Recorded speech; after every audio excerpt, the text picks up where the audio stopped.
Assalamualaikum warahmatullahi wabarakatuh. Perkenalkan, nama saya Nur Rahmawati Kotom, kelas Manajemen Keuangan Syariah. Baiklah, saya akan sedikit menjelaskan tentang sejarah perkembangan ekonomi Islam.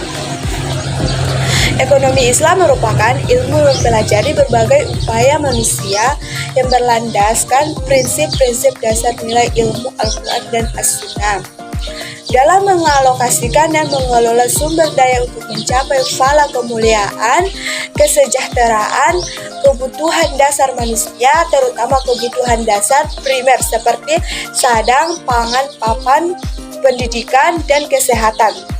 Dalam ekonomi Islam, nilai-nilainya bersumber Al-Quran dan hadis, berupa prinsip universal di saat sistem ekonomi lain hanya terfokus pada hukum dan sebab akibat dari suatu kegiatan ekonomi. Maka Islam lebih jauh membahas nilai-nilai dan etika yang terkandung dalam setiap kegiatan ekonomi tersebut. Fondasi utama ekonomi Islam yaitu tauhid, akidah, syariah, dan akhlak. Sebelum masuk Islam datang, orang Arab bangsa Quraisy telah memiliki hubungan dagang dengan beberapa negara tetangga. Meskipun demikian, mereka tidak memiliki mata uang sendiri dari Persia dan hanya sedikit dirham yang berhasil dari Yaman.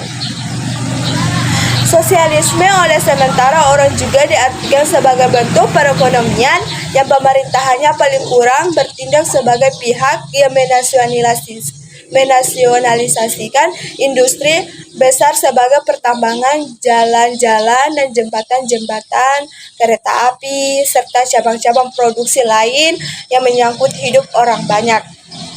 Dalam bentuk yang paling lengkap, sosialisme melibatkan pemilikan semua alat-alat produksi termasuk di dalamnya tanah. Dalam pemaparan konsep Magasid Allah Syariah di atas terlihat jelas bahwa syariah menginginkan setiap individu memperhatikan kesejahteraan mereka.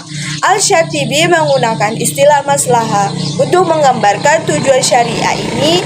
Dengan kata lain, manusia senantiasa dituntut untuk mencari kemaslahatan aktivitas ekonomi, produksi, konsumsi, dan pertukaran, dan menyertakan kemaslahatan yang seperti didefinisikan syariah harus diikuti sebagai kewajiban agama untuk memperoleh kebaikan dan di akhirat. Secara luas dikenal juga dengan nama yang bervariasi. Pada awalnya buku ini dikenal judul Al-Kawal, Fima Yanbaghi Finimin Al-Aswaq dan Al-Nazar, Walaikum Aham Al-Azhar Al-Muslimin wal Aswaq Muslim. Karya di bidang logika diantaranya Asas Al-Iqtibas, Al-Isyarat, Tadil Al-Miliyar. Di bidang metafisika dan meliputi Risalah dan Ithibat Wajib, Itsar Ijaur Al-Mufarik, Risalah Darurat in Marga.